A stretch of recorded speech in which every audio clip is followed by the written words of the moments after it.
A central angle of a circle is an angle formed by two radii. Ito yung one radii and another radii. From the word radius, no? Remember, kapag in-extend natin ito ay isang diameter. So, half of the diameter is radii. And its vertex is the center of the circle. So, you notice that the vertex or every angle meron siyang vertex kung saan ito nagko-connect ang dalawang line. Okay? So, i-move natin muna to. And this point B, ilagay muna natin sa starting point. And of course, 0 degree siya. I-align lang natin saglit. Medyo tabingin siya.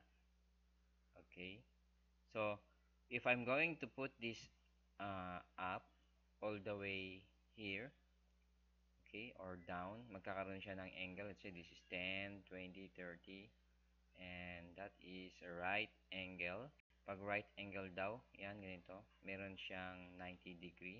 This is 90. At kapag gumawa ako another 90 degree, so magiging 180 degree.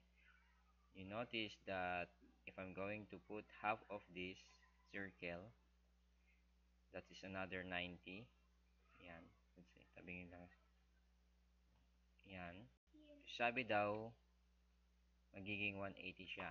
So, half of the circle is, meron siyang, it has 180 degree.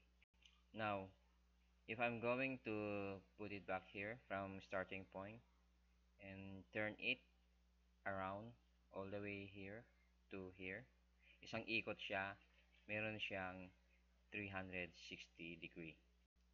So, 360 degree. Ayos lang natin to. Ayan, 360 degree. Okay, so ibalik natin sa dati.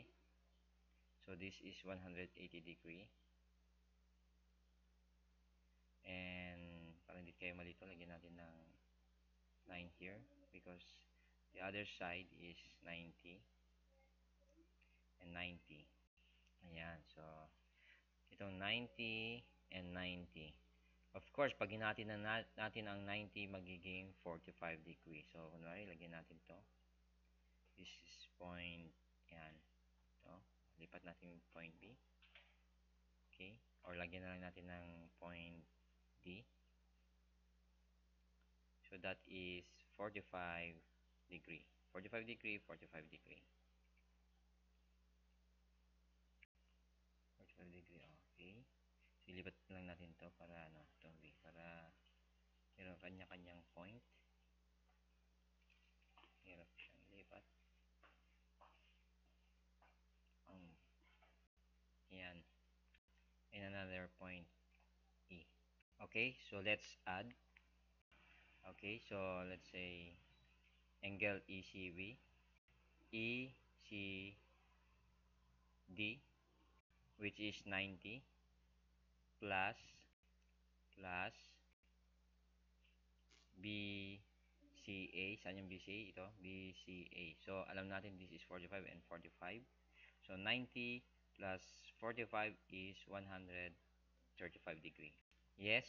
Ngayon, kapag i-subtract naman natin, instead of addition, palitan natin ng subtraction. Okay, so ECD is 90.